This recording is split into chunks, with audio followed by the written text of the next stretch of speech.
Well, my name's Tom Pyle. I'm the president of the American Energy Alliance, and we recognize that you had a choice of energy forums today. We appreciate you flying with the free market, and we thank you very much for that. We're very excited today to be here. We are on a 19-state, 8-week bus tour to promote the values and the virtues of the American energy industry. I want to introduce our distinguished moderator, Steve Moore. I am a big fan of AEA, an Institute for Energy Research, and so I was just very honored to be asked to participate in this conference.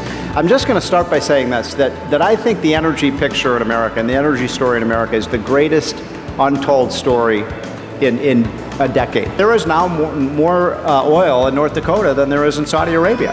Now let me introduce to you a guy who knows much more about this subject than I do, and someone I've just gotten to know in the last year or two, Congressman Mike Pompeo. We can go down a big government path, or we can go down a path of freedom and liberty.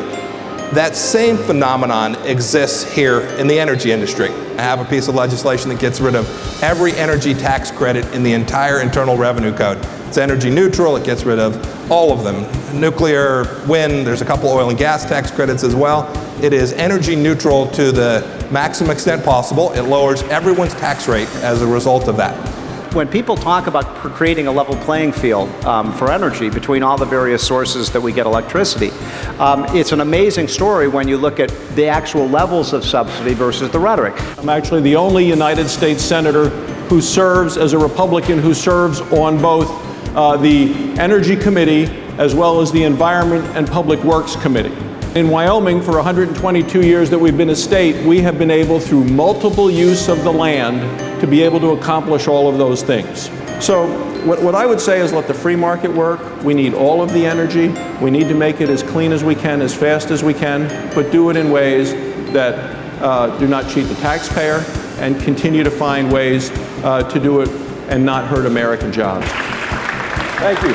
There's few organizations that I've relied on more in the last couple of years than IER for just really timely, incisive research on what the real facts are on this energy debate. I mentioned that chart that we published at the Wall Street Journal about, what are the relative levels of these subsidies for every area of energy source, from oil, gas, coal.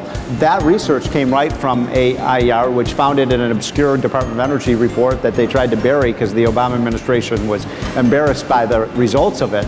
We're talking about the shale revolution in North Dakota. We're talking about the natural gas hydraulic fracturing, and all of the revised estimates now are that we could actually be exporting these products. The federal government is the largest landowner in the United States. They own the largest surface area in the United States, including offshore. They are currently leasing 3% of the federal lands for oil and gas. Another sector, the refining industry. There hasn't been a sector in this economy that has been hammered as much, perhaps except for coal, by the EPA than the refinery industry. And yet capacity is up in the refining industry. And yet we're actually exporting refining products. Now, if we'd built the Keystone Pipeline, we'd be bringing 700,000 barrels a day of oil to Houston to produce more refined petroleum products and export even more of that. That's jobs here. Please thank our panelists, and thank you all for attending. So we just wrapped up a fantastic event at the Republican National Convention with Steve Moore at the Wall Street Journal, Senator John Barrasso, and Congressman Mike Pompeo. And we're here tonight, and then we're rolling out tomorrow, taking a couple of days off, and then heading into Ohio, Virginia, West Virginia, and Pennsylvania to continue our tour.